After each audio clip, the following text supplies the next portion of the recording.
नमस्कार फ्रेंड, आज हम पीवी शैले और उनकी रचनाओं के बारे में बात करेंगे। पीवी शैले अंग्रेजी साहित्य के प्रसिद्ध कवियों में से एक थे। उनका पूरा नाम पर्सी बिसी शैली था।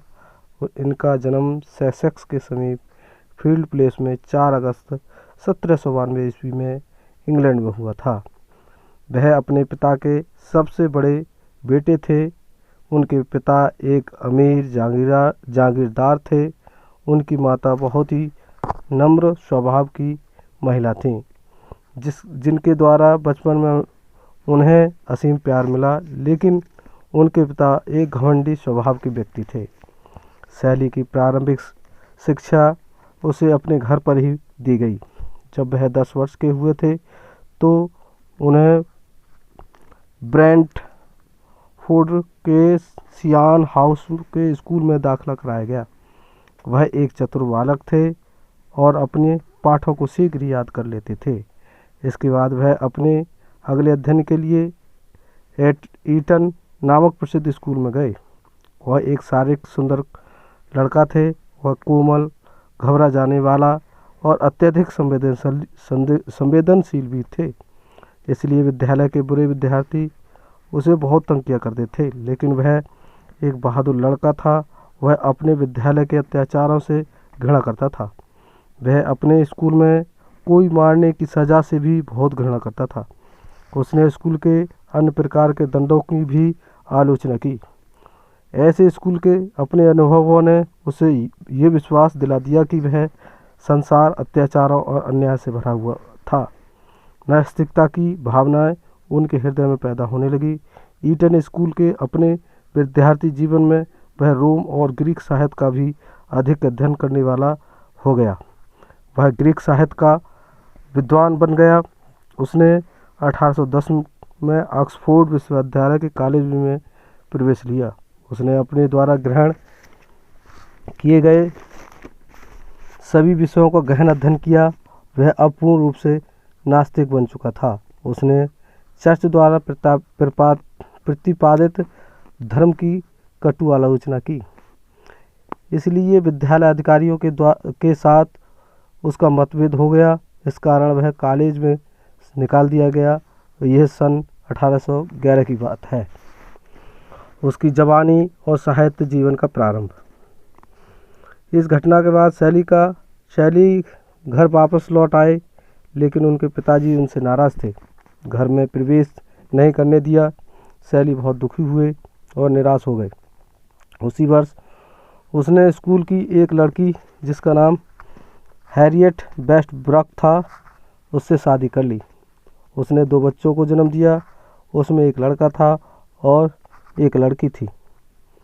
उसका पिता उससे इतना नाराज़ था कि उसने अपनी संपत्ति से भी शैली को बेदखल कर दिया। बाद में कुछ नरम होकर उसने शैली को 200 पाउंड वार्षिक पेंशन बांधी। पति पत्नी में झगड़ा था, इसलिए हैरियट पृथक पृथक स्थानों पर रही। उन दिनों शैली ने स्कूल की एक अन्य लड़की से भी प्रेम करना प्रारंभ कर दिया, जिसका नाम मैरी था, और 1816 में मैरी से विवाह कर लिया। उसी वर्ष उसकी पहली पत्नी हैरियट वेस्टब्रूक ने आत्महत्या कर ली। शैली की दूसरी शादी प्रसन्नतापूर्वक सिद्ध हुई, क्योंकि मैरी एक बुद्धिमान लड़की थी और उसका दृष्टिकोण भी वैसा ही था जैसा कि शैली का था। इस घटना के कारण शैली के सभी रिश्तेदार, उसके सभी मित्रों ने उससे अपने संबंध विच्छेद कर लिए। इसलिए उसने इंग्लैंड छोड़ दिया और इटली चला गया। वहाँ पर उसने अपना शेष जीवन बिताया। 1819 में उसकी दूसरी पत्नी की भी मृत्यु हो गई। उसने एक पुत्र को जन्म दिया, किंतु वह भी मर गया। इस प्रकार शैली अब बिल्कुल अकेला था। वह अपने जीवन से बुरी तरह से उब चुका था। उसकी मृत्यु 4 जुलाई 1822 को वह एक नाव में यात्रा कर रहा था, जिसे एक तूफान ने समुद्र में डुबो दिया। उसके पार्थिव शरीर को रोम में अंग्रेजों के कब्रिस्तान में जॉन कीट्स की कब्र के बराबर दफना दिया गया। उसकी यादगार ही शेष रह गई। उसकी रचनाएं। शैली इंग्लैंड का सबसे बड़ा गीतकार था। क्वीन मेव उसकी पहली काव्य रचना थी, जो 1813 में प्रकाशित हुई, जब कवि एक 21 वर्ष का नवयुवक था। ठीक 2 वर्ष बाद 1817 में उसकी कविता अलास्टर प्रकाशित हुई। उसका शानदार गीतों वाला नाटक प्रोमेथस अनबॉर्न सन 1820 में प्रकाशित हुआ।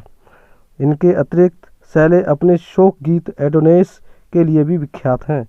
उसने एक बहुत बड़ी संख्या में प्रसिद्ध गीतों की रचना की, जैसे ode to the west wind, 2 to a skylark, 3 number the cloud, 4 number the stanza written in dejection near Naples, 5 the lament, 6 O one word is too the often profound, 7 love's philosophy इत्यादि। उसकी रचनाएं निम्नवत हैं। Ode to Mab Queen Mab 1813 में, अलास्टर 1816 में, revolt of Islam 1818 में, Rosalind and Helen tragedy है जो कि 1819 में आई, सेंसी ए ट्रेजेडी है 1819 में आई, प्रोमेथस अनबॉर्न 1820 में, एपिप्सी चिडियोन 1821 में, हेलास 1822 में, एडोनेस 1822 में। अगर आपको ये वीडियो पसंद आए तो चैनल को सब्सक्राइब करें, और बाकी सारी चीज़ें एक किताब से ज़रूर हैं लेकिन ट्रस्टवर्थी हैं और आपको हेल्पफुल रहेंगी। मैं भी आपकी तरह एक एस्पायरेंट हूँ। Thank you for watching my video.